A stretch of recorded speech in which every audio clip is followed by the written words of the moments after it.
Ikwento mo ang di ko malunok ang tableta. Si Jeremy na fever at saka sabi siya mama na hilanan mo na ang syrup. Galing naubos ng syrup. Sabi siyang tatay, pwede man na tableta na lang. Sabi siya mama, hindi kaya ni Jeremy. Wala pa siya ka-practice. Si mama ni Jeremy din-try galing. Si Jeremy ginadupla.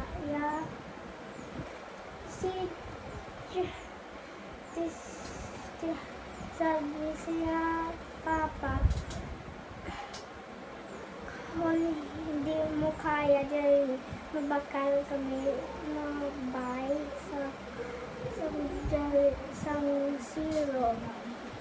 Pero dapat mo-learn siya din.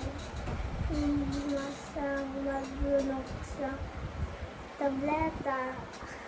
Sabi siya, Papa, kung hindi mo kaya, yung mga classmate ibuli ka kid. So, si Jeremy, after sa klase, habang siya, may fever kapag hapon, Jeremy, sabi siya classmate, sabi siya classmate, kasi syrup ka pa, you're big ka na. Sabi siya ng classmate na ibutang mo si Motang pag mainom sa water. Si Mama ni Jeremy mati man pag may ginom sila kalamansi juice. Dayon, nag-try is si Jeremy nalunok yan na ang tablet. That's all. Ako ay kakanta ng Sitsit Alibangbang. Sitsit Alibangbang, sa lagintong sa labubang. Ang babae sa langsangan, kung bumuring niya parang langtang. Hindi niyo sa pandakan, putuseko sa tindahan. Kung ayaw mo magpautang, ubusin ka ng langgam.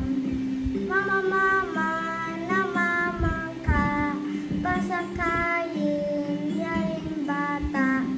Pagdating sa Manila, at pagbalik ng Manika, ale-ale namamayog, pasukubin yaring sanggol. Pagdating sa Malubong, pagbalik ng pag-uong.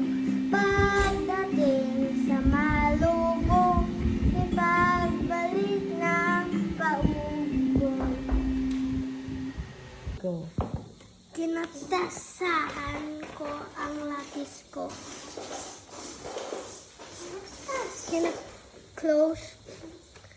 Sinesira ko ang bag ko. Okay? Sabi ako ng mga English words at sabihin mo sa akin yung Tagalog or Filipino words. Okay? Take. Kuha. Sharpen. Kasa. Put. Lagay. Open. Bukas. Bukas. Bukas. Close. Sira. Sara. Book. Libro.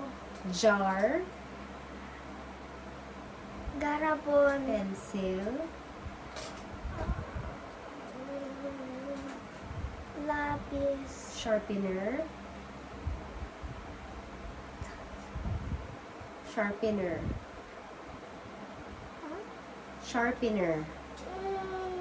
What is sharpen, gani? Tasa. Sharpener. Pantasa. Your. Ah. Your. Akin. Imo. Your. Imo.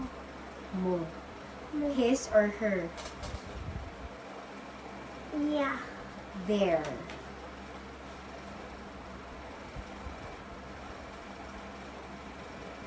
Ni. La. Nila. Ours. Atin. Natin. Natin. Look. Tingin. Do.